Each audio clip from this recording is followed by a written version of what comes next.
नीतीश जी भाजपा के साथ है, लेकिन वहाँ उनका दिल नहीं मिल रहा है, तो तेजस्वी जी के साथ आना चाहिए। समाजवाद का धरती है, समाजवादियों को स्वीकारा जाता है। वो अलग बात है, कुछ अवसरवादी लोग राजनीति में आ गए हैं, तो अवसरवादी को नीतीश जी नकारने जा रहे हैं। वर्तमान परिस्थिति क्या है, किस मकसद से आपके पास आ रहे हैं? जातीय जनगणना हमारी सरकार ने कराई, हम लोगों ने कराया, लेकिन नीतीश जी उसको नॉमिनी जुड़वा नहीं पा रहे हैं।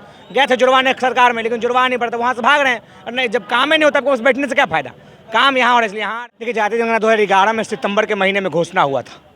2-3 महीने उसको सरकारी कार्यक्रम करते करते बीता। अब 2013 में ये रिपोर्ट आई।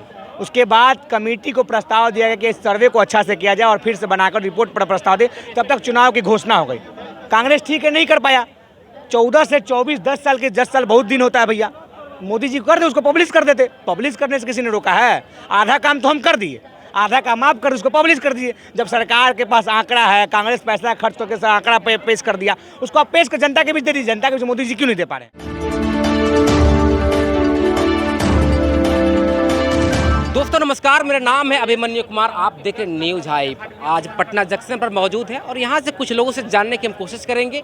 अभी शाम में थोड़ा देर पहले ही आप कहें तो नीतीश जी और तेजस्वी जी की मुलाकात हुई है। किन बातों में मुलाकात हुई है, हम इन तमाम मुद्दों पे बात करने की कोशिश करेंगे।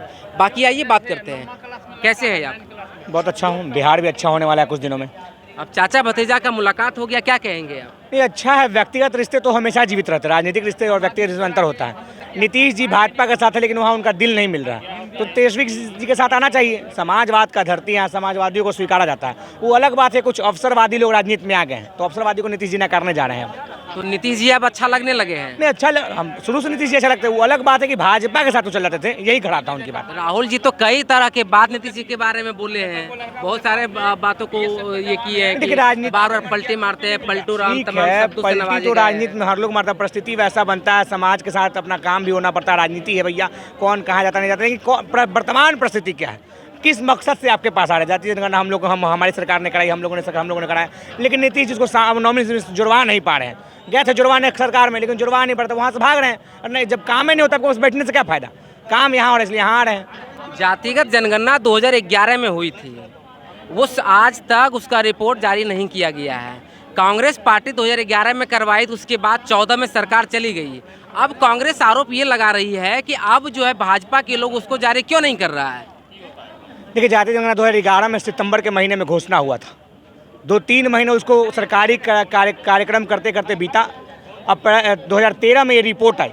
उसके बाद कमेटी को प्रस्ताव दिया गया कि इस सर्वे को अच्छा से किया जाए और फिर से बनाकर रिपोर्ट पर प्रस्ताव दे। तब तक चुनाव की घोषणा हो गई। कांग्रेस ठीक है, नहीं कर पाया। 14 से 24, 10 साल के 10 साल बहुत दिन होता है भैया। मोदी जी कर दे, उसको पब्लिश कर देते। पब्लिश करने से किसी ने रोका है? आधा काम तो हम कर दिए, आधा काम आप कर, उसको पब्लिश कर दीजिए। जब सरकार के पास आंकड़ा है, कांग्रेस पैसा खर्च करके आंकड़ा पेश कर दिया, उसको आप पेश कर जनता के बीच दे दीजिए। जनता के बीच मोदी जी क्यों नहीं दे पा रहे हैं? मोदी जी तो कह रहे हैं जाति 4 गो होता है, महिला, पुरुष, अमीर, गरीब।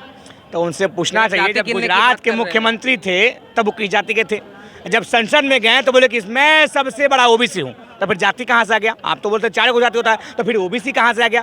फिर बोले मैं पठान का बच्चा हूँ, तो फिर पठान कहाँ से आ गया?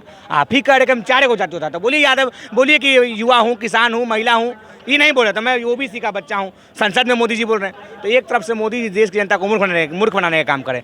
जाति खुद गिना रहे, फिर जाति नहीं होता है। न जाति गिनाएंगे, न जाति नहीं होता है। ये क्या मतलब भैया? या तो जाति गिना ही है, तो स्पष्ट की जाति नहीं होता है। लेकिन जनता ने उनको सर्टिफिकेट तीसरी बार दे दिया है। सर्टिफिकेट नहीं दिया है।